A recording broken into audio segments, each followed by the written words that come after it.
Shalom et Koulam, toujours un plaisir de se retrouver aujourd'hui avec des idées. On essaie de s'approfondir, de trouver le chemin d'Akadosh Baruch Hu.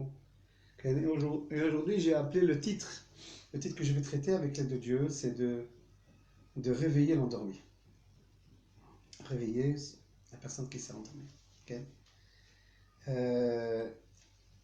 La vie de chacun d'entre nous risque à un moment donné de fatiguer la personne. On se sent usé, fatigué. Il manque un renouveau. Ça arrive chez qui? Ça peut arriver chez tout le monde. Ça peut arriver même chez les jeunes. On les appelle les jeunes vieux, qui n'arrivent pas à se motiver à la vie. Ça peut arriver à un couple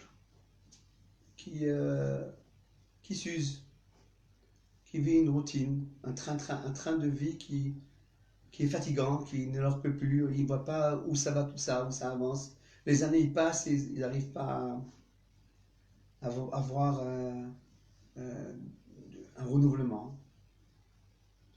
Ça peut arriver à des personnes, à chacun d'entre nous, ça peut arriver. Des personnes, des fois, ils viennent nous voir et disent voilà, on n'a plus de sens à la vie, on n'a plus de but, on a épuisé toutes nos forces, tous nos désirs, etc. Le Rav Kook, il dit ça peut arriver aussi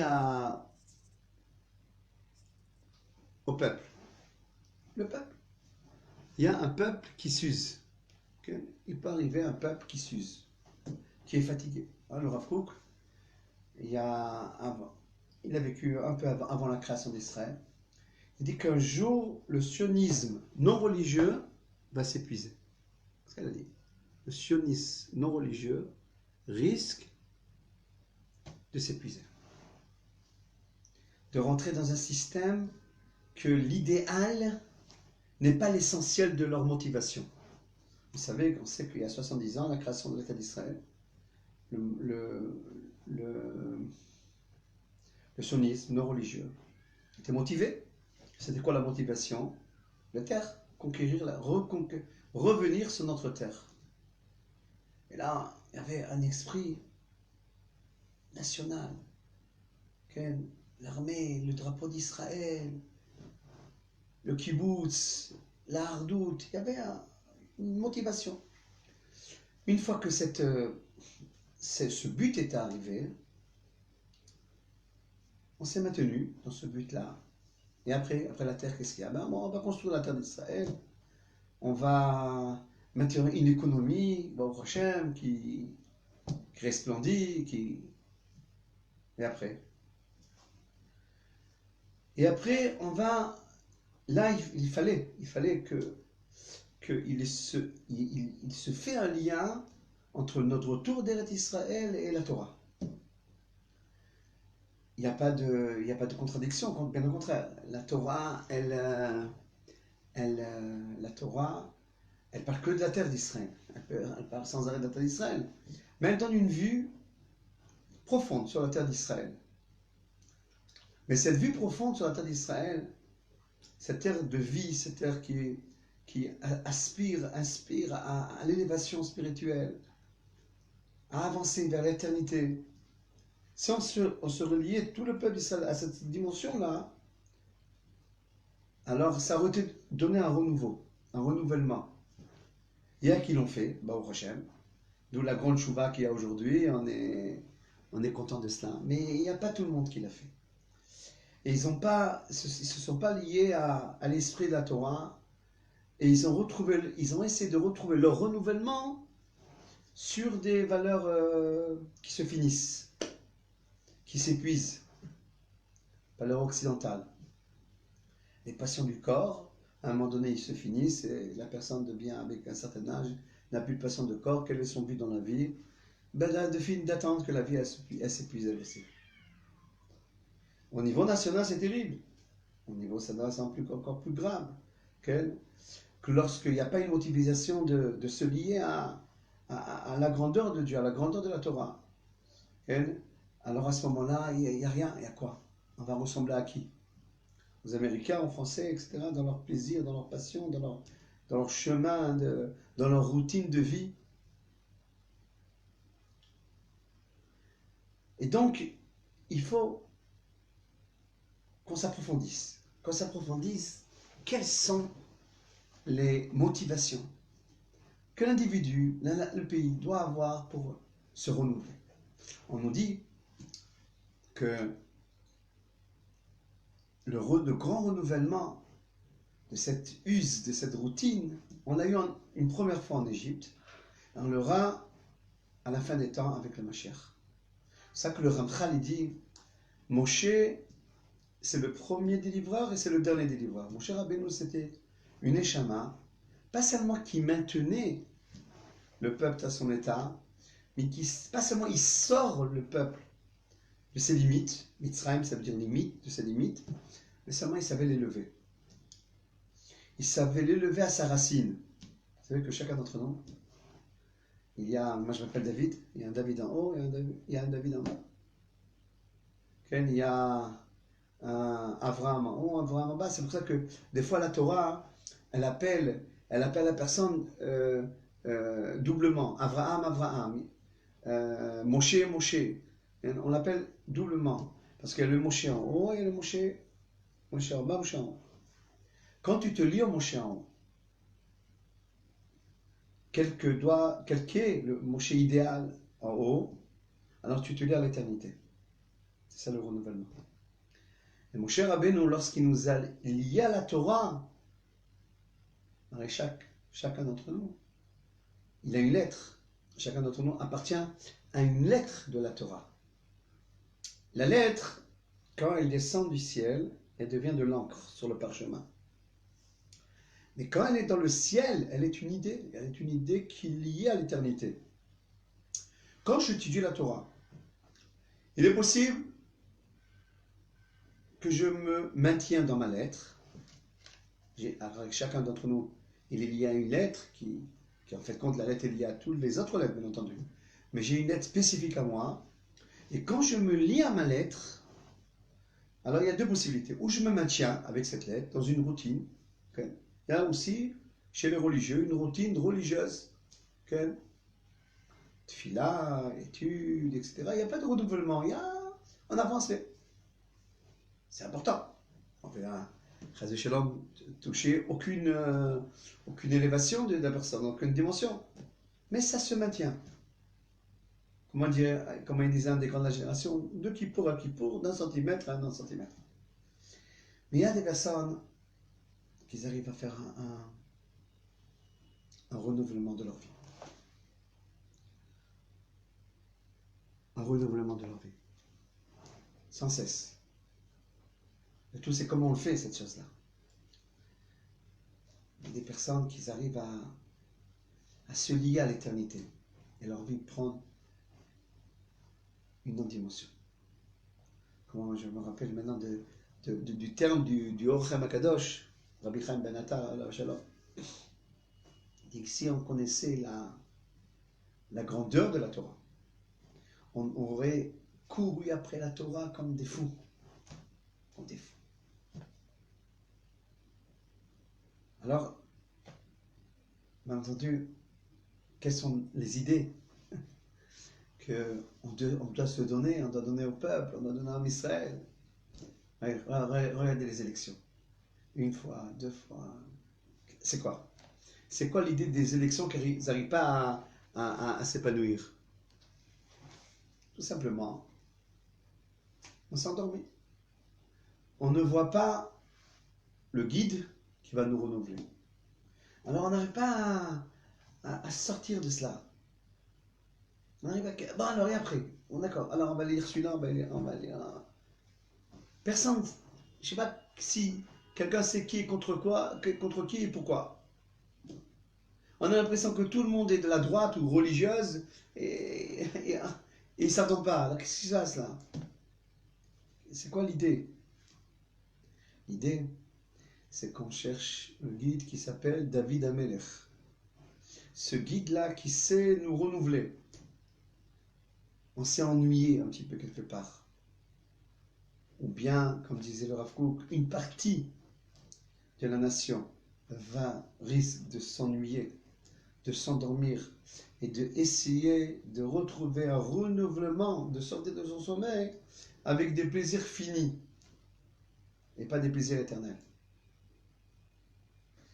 L'habitude de dire que même dans un foyer, il y a un papa, il y a une maman, qu'ils arrivent à renouveler, à donner une force une force de renouvellement à leurs enfants. Que leurs enfants, il y a un terme, un neshamot apoalot, les âmes qui sont présentes. Il y a des âmes qui sont présentes, il y a des âmes qui sont endormies. Et il y a des parents, il y a des rabbinim, il y a qui arrivent à se renouveler. Il faut être en contact avec eux. On voit des vrais tzadikim.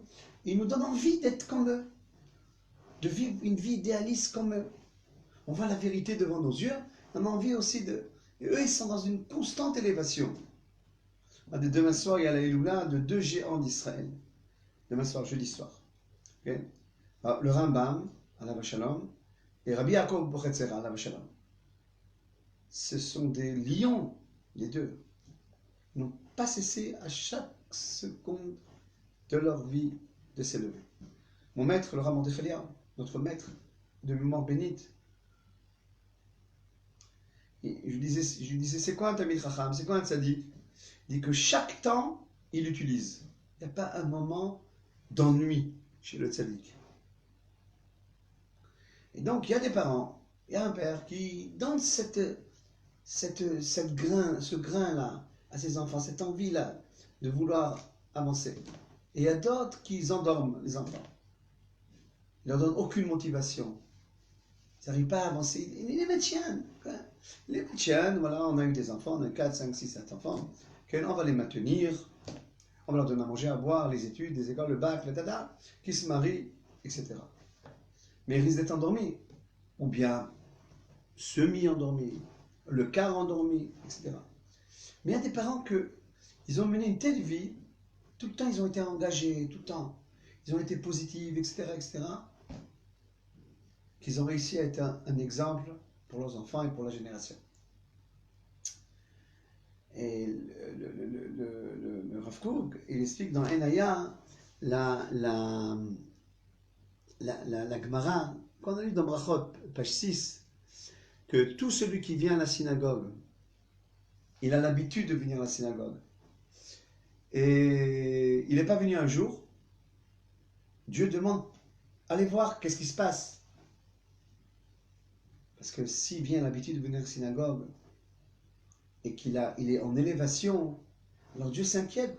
Pourquoi au milieu il n'est pas venu? Qu'est-ce qui se passe? Est-ce qu'il va perdre cette dimension? Il y a des personnes qui ont perdu leur dimension, qui sont montées, ils sont descendus, ils sont tombés. Et il y a d'autres personnes qui sont toujours maintenues au même niveau plus ou moins. Mais vous comprenez, Kalkadosh, vu qu'on attend, quand Dieu décidera, il raconte ce soir, dans un instant, que Dieu va renouveler son monde avec cet homme-là qui sait renouveler les autres, qui s'appelle Mashiach ben David. Il faudra être prêt. Il aura besoin de soldats tout autour de lui. Mashiach, il aura besoin de soldats. Et si on n'est pas ces soldats-là, si on est endormi, on ne pourra pas se lier. On aura du mal à se lier à cette dimension. Le Mashiach, il pourra dévoiler, pas seulement dévoiler, mais transformer, révolutionner la vie de la personne. Lui donner un sens plus élevé. Et là, il y aura un goût de la vie. Le goût de la vie va revenir. Le goût de la vraie vie. Là, toujours on cherche. C'est quoi le goût de la vie? Okay? Depuis que le Beth Amikdash a été détruit, quelque chose est parti. Quelque chose de très profond est parti. Et après, pendant 2000 ans d'exil, on s'est maintenu. Et là, on ressent que quelque chose se passe. Les prophéties commencent à s'accomplir. Donc, il faut être prêt. Il est marqué qu'à la fin des temps, viendra le Mashiach et dira Mi pa'al im el ve'avo ve'etol secharo. Celui qui a été agi, celui qui était présent, qui vienne et qui prenne son salaire. C'est ce qu'a fait Moshe Rabbeinu. Moshe Rabbeinu n'a pas maintenu le peuple à son niveau quand il les a sortis d'Égypte. Moshe Rabbeinu les a élevés pour pouvoir ressort la Torah. C'est vrai qu'il y avait un grand écart entre Moshe et le peuple. Cette âme-là qui arrive à se renouveler à chaque instant qui était Moshe Rabbeinu. Et le peuple qui était endormi dans l'esclavage d'Égypte. Même Moshe Rabbeinu, on voit dans la paracha de Shemot, la paracha qu'on va lire avec l'aide de Dieu, ce Shabbat là, Moshe Rabbeinu, il n'était pas, il voulait pas être le messager, être le shaliach. Et pour cause, il a dit, écoute, ils vont pas me comprendre, il y a un trop grand écart. Comment je vais réveiller des âmes endormies? Autant. Je vais leur parler un langage très haut, ils vont rien comprendre. Alors Dieu lui a dit, tu as raison, qu'est-ce qu'on va faire? On va mettre entre toi et le peuple un homme qui te comprend et qui les comprend. Et un homme qui est dans le peuple. Qu'est-ce que c'est cette personne? Aaron, son frère. Aaron était prophète aussi, donc il comprenait le langage de Moshe Rabbeinu, la grande Torah qui a fait descendre, la grande Torah qui renouvelle la personne. La Torah, pas seulement les lettres, mais la profondeur des lettres, la racine des lettres, le pourquoi des lettres. Donc il a réussi, il avait cette dimension, et Aaron donc le comprenait, et savait à Aaron transmettre, descendre le message et arriver au peuple et élever le peuple de cette tombée. Vous comprenez? C'est ça le guide qu'on attend. C'est ça les rabbins qu'on attend. Maintenant, bien entendu, bon, on a déjà un mérite d'avoir grande chouva aujourd'hui en Israël. Chacun se lie à son rabbin, à son guide. Il y a beaucoup de guides, Baruch Hashem. Chacun selon la racine de sa neshama. Et tous les guides sont tzadikim, Baruch Hashem. Il y a plusieurs manières de voir. Mais il y a une autre partie du peuple. Il y a une partie qui est prête. Qui s'est maintenue pendant 2000 ans d'exil, dans les communautés, dans l'ambiance religieuse. Cette communauté-là, elle peut se dévoiler. Il faut un bon discours, il faut des bons rabbinis, mais se dévoile. Mais il y a un peuple qui s'est entièrement endormi dans ces 2000 ans d'exil, aux saveurs hollywoodiennes. Qui pourra les convaincre? On espère qu'ils se convaincront avant que le Mashiach vienne, tout d'abord. Et le Mashiach, il a le langage d'éveiller les endormis. Mais nous, on doit s'approcher. S'approcher de la Torah de la Géoula. C'est que le Rav Tzihouda, le fils de Rav Kook, il a écrit des livres, il parlait Torah Goélet, de la Torah de la Géoula. On sait que le rabbi de Chabad, de mémoire bénite, et aussi il avait Mashiach Now, il voulait éveiller les âmes endormies. Combien il en a réveillé? On sait que Rabbi Nachman, aujourd'hui, il éveille beaucoup de monde à un éveil, à une Torah qui s'entend, qui se comprend. On sait que le Rav Kook, il maintient tout le sionisme religieux dans la création de la terre, dans la participation à l'armée, à tous les combats de la nation. On sait que dans le monde Itaï, le monde orthodoxe, dans le monde orthodoxe, il y a des grands, des géants. Dans le monde orthodoxe séfarade, il y a le Rav Yosef qui a élevé tellement de personnes dans la halakha, dans le monde orthodoxe ashkénaze. Aujourd'hui, il y en a un grand maître, le Rav Kanievski, etc. Dans tous les courants. Je ne parle pas des Admourim, etc. Tout le monde essaye de dévoiler le Neshamot, mais on peut dire que ces Neshamot-là, ils sont prêts. Ils sont prêts. C'est-à-dire ils ont été maintenus, plus ou moins.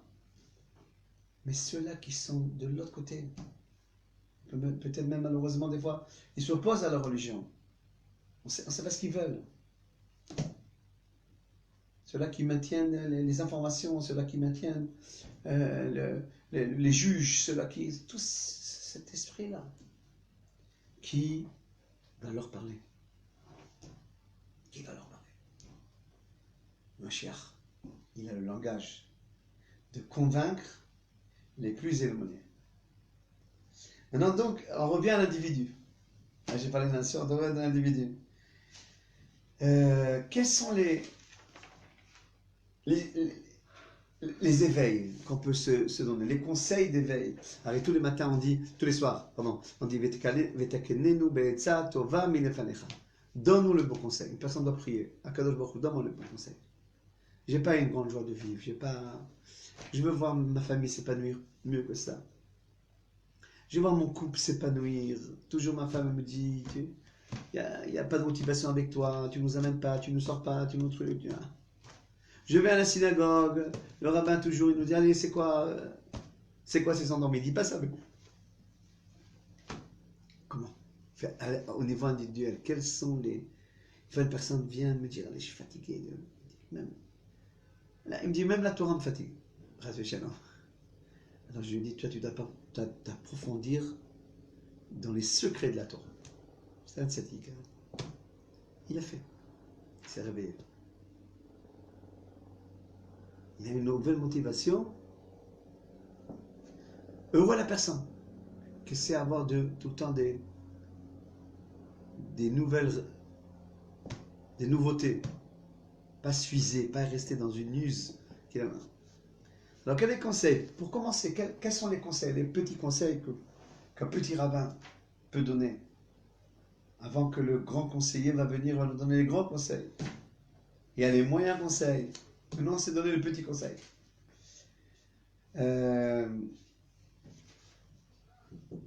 Les projets, une personne doit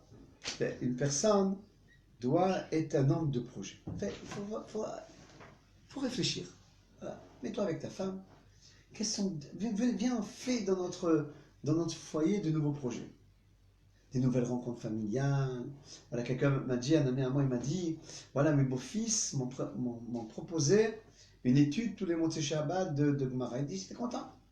Voilà, je prépare la Gemara pour étudier avec mes beaux-fils. Une sortie familiale. La terre d'Israël est tellement belle. Il manque rien à la terre d'Israël. Elle a tous les aspects du monde, la terre d'Israël. Elle a la neige, elle a le soleil, elle a la forêt, elle a les plus beaux paysages, elle a tout ce que vous voulez. Tout ce que vous voulez. Est-ce qu'on la connaît, la terre d'Israël, vraiment? Est-ce qu'on a visité la terre d'Israël, vraiment? Voilà un projet. Un projet. Okay.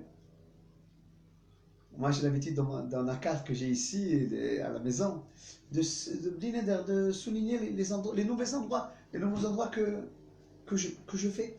Avec ma femme, avec mes enfants, tout seul, avec ma femme seulement. Mais voilà un projet. Des sorties. Si c'est trop cher, on n'a pas la voiture. Des sorties au restaurant, des sorties animées, être présent. Okay? Des surprises. Un anniversaire surprise, un anniversaire du mariage, réanimer. Tant qu'on est là, la vie est là. Et on peut, à la vie, lui donner un grand sens. Un grand conseil, un autre conseil, à part les projets nouveaux, comme on a dit, un grand conseil de se lier au vrai tzaddikim. Je vais vous dire une expérience personnelle.